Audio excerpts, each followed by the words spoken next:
Pretty warm welcome to Mr. Tim van der Vliet.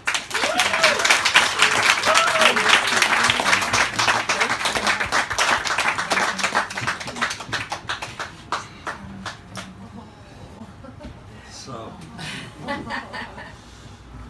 yeah, so we're talking about body zen today, but I actually thought that maybe I was going to talk about the lessons you can learn from your children. So this is why I brought my guru, Liam. But Liam, as most gurus, is getting bored, you know, sometimes with the stuff that that goes on in our head. It's all, you know, like he's not there anymore. So I think that Liam will sleep within like 5 minutes, but maybe Liam, because Liam is speaking, his mother is Japanese and I'm Dutch, so he's speaking Dutch and Japanese, but he's learning a lot of English. Zullen we samen liedjes zingen? Because he knows a song in English, and it is about walking home and talking low, seeing shows, evening clothes with you. So come on, let it, just let it be. Alright. Well, he loves this song, but of course he's not doing what I want. His father. So Liam, wil je slapen? Wil je een klein dukje doen? Kom je hier achter liggen? Kom maar lekker liggen. Okay, so much for a hippie education. You know, like, this is going to be one of his stories when he grows older, you know, like when I was 4, you know what I had to do. That's all, and this I learned from this. Well, it's funny that he's now silent, you know, but I'm a father of 4 children, and 3 of them are like adolescents, you know, 18, 16 and 13. From one of them is the title of my new book, Daddy, You Really Don't Understand Anything, Do You? Right? Because that's what she said to me, and this is what I get from them. So from my older kids, I get to lose my ego over and over and over and over and over again, you know? Like, and there's always some ego left, so I can lose it even more. But from this little boy, you know, this age, he's like, if he's sleepy, he's going to sleep. If he feels sad, he's going to cry. If he's happy, he's shouting. You know, if he needs help, he's asking for it, and if he wants to give you help, he's helping everybody around you. What I'm saying is, he allows himself, without any form of shame, to express himself, to show himself. You know, and that is resilience. You know? And in our house, we have 4 kids, 3 adolescents. They fight a lot. It's noisy. So, in our house, the toilet is called the little meditation room, or the silent room. It's the only place where you can get like a bit of silence. And I will tell you what happened. I'm a scuba diver. I was on a holiday alone in the Philippines with the 4 kids. So Mr. Zen over here and the 3 adolescents. And that's just, you know, like you're raised as my child, you're going to become a diver. So within one holiday, the kids became open water advanced nitrox divers. In other words, they can dive anywhere now. The next level is being a dive master, like a real professional and making money with it. So really cool. One of the things that I learned at the Wim Hof method and also at scuba diving is no peer pressure.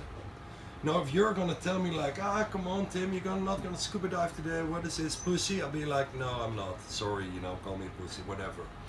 But I let myself be peer pressured by my daughter, because she was 15 then.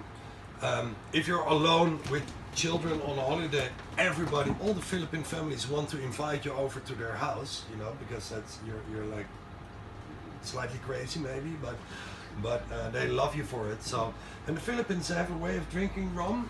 That's a glass of rum and a glass of Coke. So you take a sip of rum and take a sip of Coke. Well, long story short, I drank a little bit too much, and my daughter wanted to do the last day a shark dive.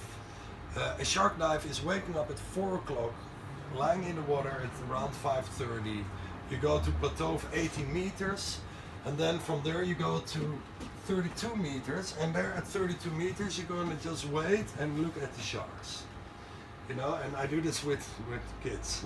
It's really, I'm very proud also of them. That they're so cool and they're such good divers.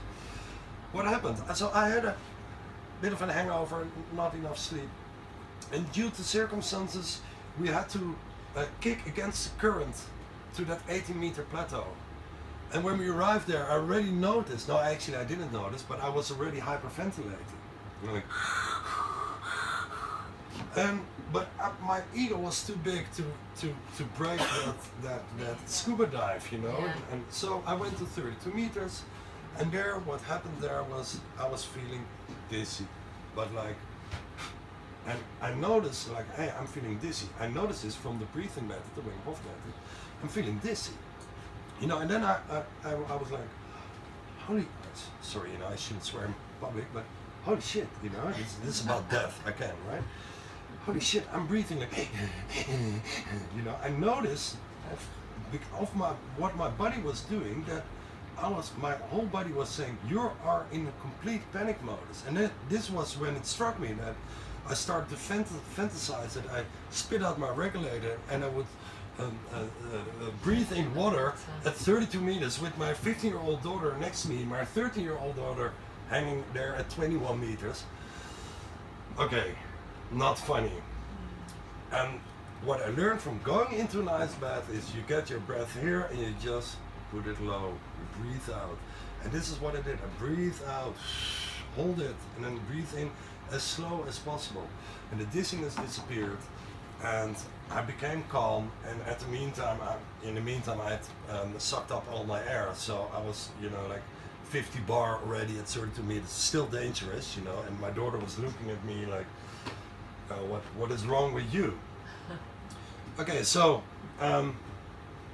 we came up and she said like, this was a great nice dive, and she said something like, what was wrong with you, you know? And I was like, this was not funny. And then later I talked about it, and I got, you know, like emotional with my kids, and that this is maybe another lesson I learned, you know, like not only no peer pressure, but to show yourself, to be vulnerable.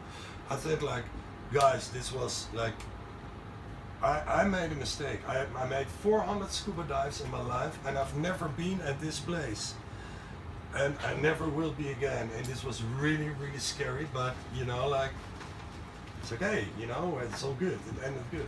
You're more inspired within yourself too, right? You feel like a child. You feel That's like a child, exactly yeah. what's happening. If you have this energy, if you feel your body and you feel the energy flow in your body, you become healthier and happier, of course. But you feel much more like a child, because that is what is a child doing? It's waking up, and then immediately he wants to play. You know, and that is what we forget, because we wake up with even thinking about spirituality. You know, I should stop thinking more, you know, stuff like that. So this is your take home for this video, is this one exercise. Now Tim always says that if people do this every single day, so it's just a couple of minutes, and he sets this challenge, that if you do it for how long, Tim? You do say 2 minutes. If you do, yeah, but for how many weeks or? If you do it for 3 months. Yeah.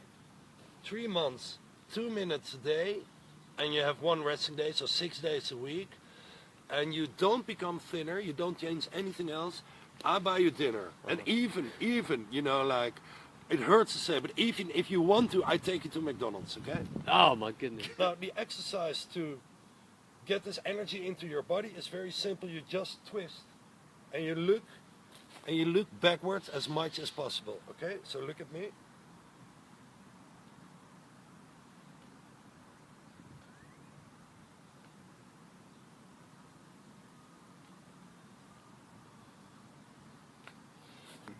You feel low, you have an injury, back pain, you start like this really slowly. But if you feel good, then the child in you can already come to the surface. And that looks like this.